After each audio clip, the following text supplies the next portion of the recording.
Bonjour, aujourd'hui je vais vous présenter mon Remington 870 Marine Magnum.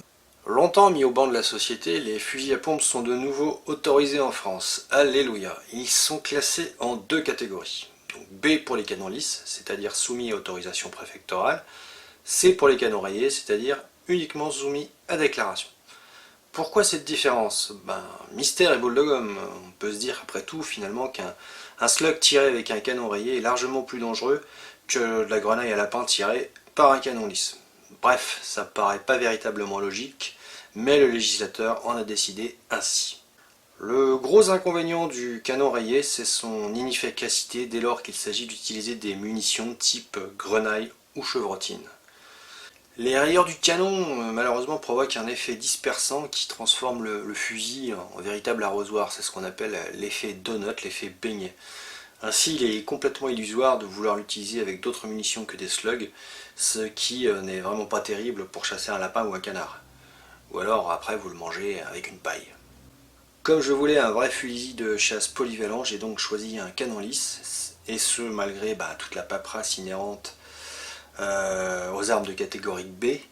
Et du fait de la nouvelle législation, le fusil à pompe canon lisse se classe en catégorie B2F. Ce modèle bénéficie d'un traitement de surface spécial afin d'avoir une meilleure résistance à la corrosion, d'où son nom le Marine Magnum. Son équivalent chez Mossberg est le Mossberg 500 Mariner, qui bénéficie lui aussi du même type de traitement. Ce sont toutes les deux d'excellentes armes, mais mon choix s'est porté sur le Remington, car c'est mon deuxième 870, et j'en étais très satisfait, zéro problème, que du bonheur. La capacité en cartouche est de 6+1, de cartouche calibre 12.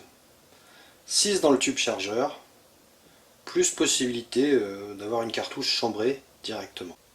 Le Remington 870 dispose donc évidemment d'un système de verrouillage qui se trouve derrière le bloc détente. Il suffit simplement d'appuyer sur ce bouton pour enclencher ou désenclencher la sécurité. La pompe est actionnable via ce bouton appelé en anglais Action Bolt. Il suffit simplement d'appuyer et ensuite ça libère donc le mécanisme de la pompe, ce qui nous permet de l'activer. Chargement de l'arme, première solution, vous pouvez chambrer directement une cartouche de calibre 12. Vous actionnez la pompe et vous êtes prêt à faire feu. Deuxième solution pour le chargement, il suffit simplement de charger nos cartouches calibre 12 directement dans le tube.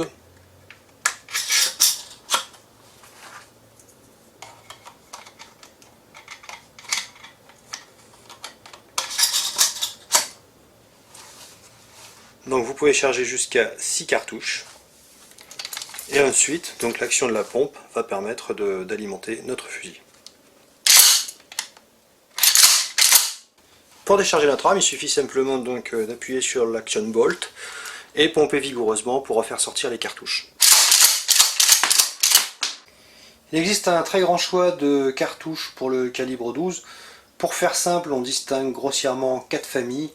La grenaille, la chevrotine, les balles, ainsi que les cartouches de défense.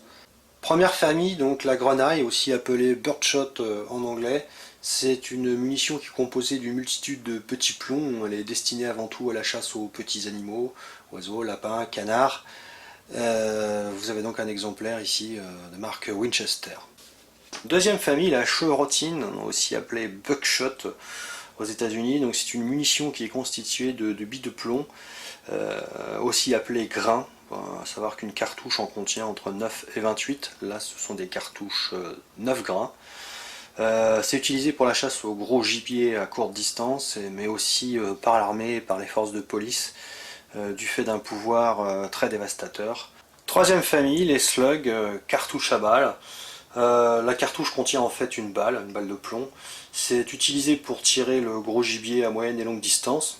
Moi je les utilise pour le tir sportif sur cible. la chevrotine et la grenaille étant interdites dans mon club, afin d'éviter la destruction du stand. Pour terminer notre panorama des cartouches calibre 12, voici donc maintenant les cartouches dites de défense.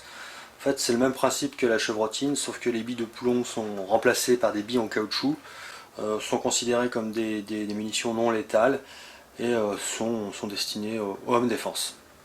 J'ai choisi de garder mon 870 dans son jus, mais il est tout à fait possible de customiser votre fusil en fonction de vos goûts.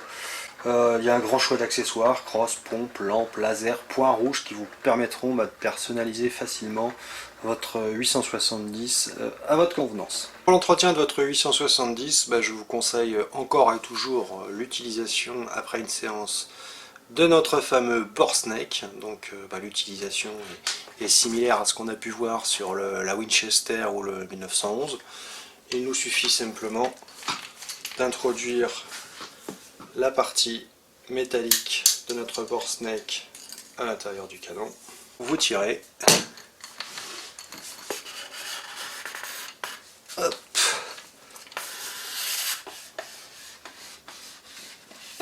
Hop. Et notre canon est nettoyé. Démontage de notre 870. On va commencer par dévisser le clamp sur le tube. On utilise un tournevis cruciforme.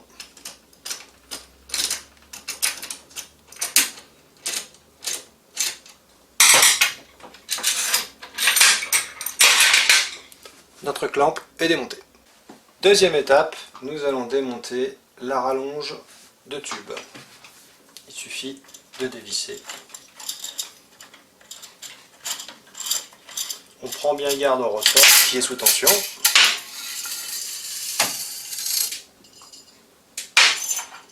Troisième étape, nous enlevons le canon.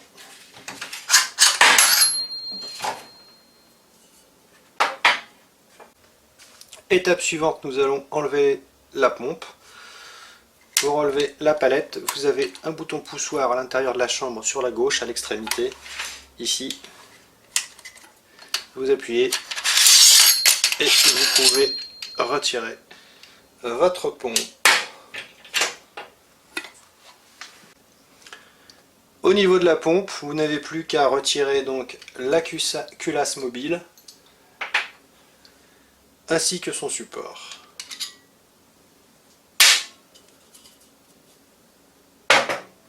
Notre pompe est démontée. Pour finir, il nous reste à retirer les tiges métalliques qui retiennent le bloc détente. Donc vous pouvez utiliser un tournevis tout simplement.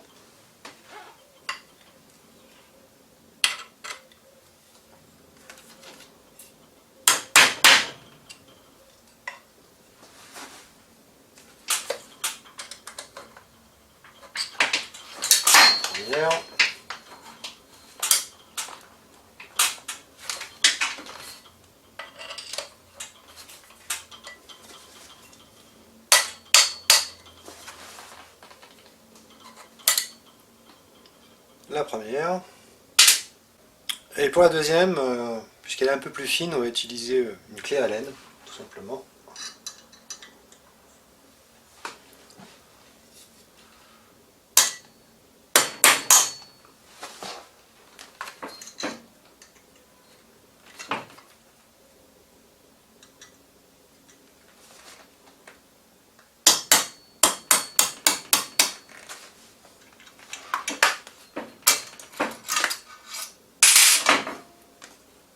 Et nous récupérons notre deuxième tige.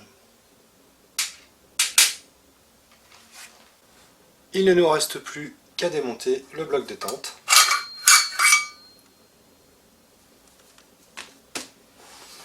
Et nous disposons maintenant d'un accès complet à l'intérieur de notre Remington 870 pour procéder à un nettoyage. Nous allons maintenant remonter notre 870, donc on commence par le bloc détente.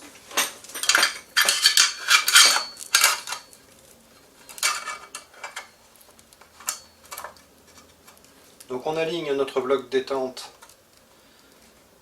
avec les tiges de rétention. On commence par la grosse.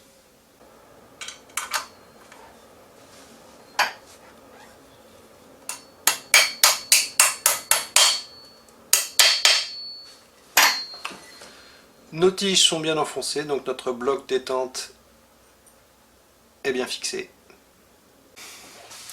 Ensuite, nous repositionnons notre pompe, tout simplement rentrer dans le tube.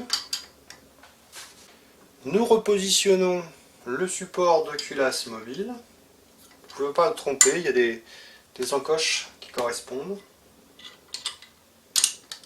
Voilà.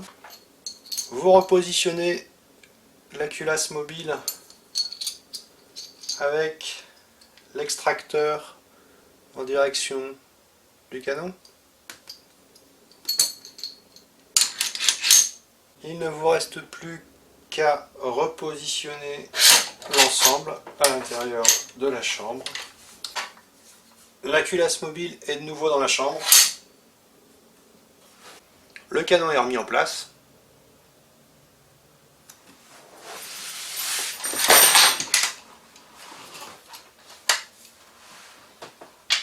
Vous remettez ensuite donc le ressort et la rallonge.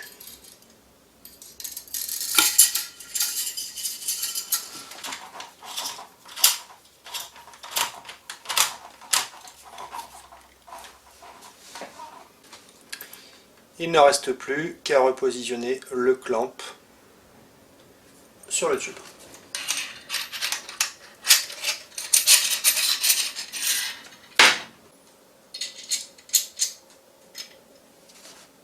Et le remontage est terminé. Notre clamp étant fixé, il ne nous reste plus qu'à vérifier le bon fonctionnement de l'arme.